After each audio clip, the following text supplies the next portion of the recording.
станува збор за епски народни песни од Струмица и Струмичко. Книгата е насловена како Турунџула Каравлачки, епски народни песни од Струмица и Струмичко. Колку песни има внатре собрано?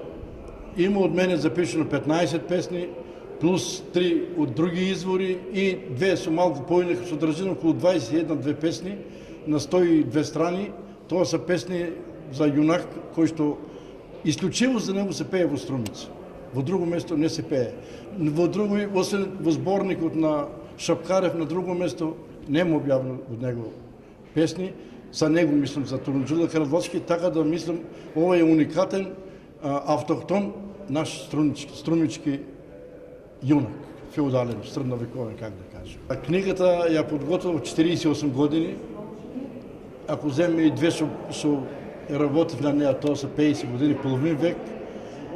За илустрација само ќе ви кажем, првата песна ми е запишена на 14 јануари 1970 година во Босилово, а последната на 21 септември 2016 година во Просениково.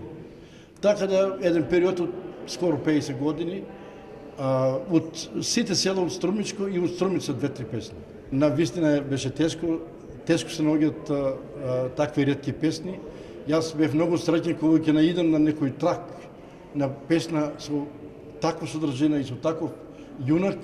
И тешко беше, ама бидејќи временскиот период е долг, едно по едно тие се наталожија, еве созреја и ги врамевме во една книга, што за мене е голема среќа. Тоа е моја 11-та книга. На еден начин јас сум многу среќен, оти една моја давнешна желба ми се исполни.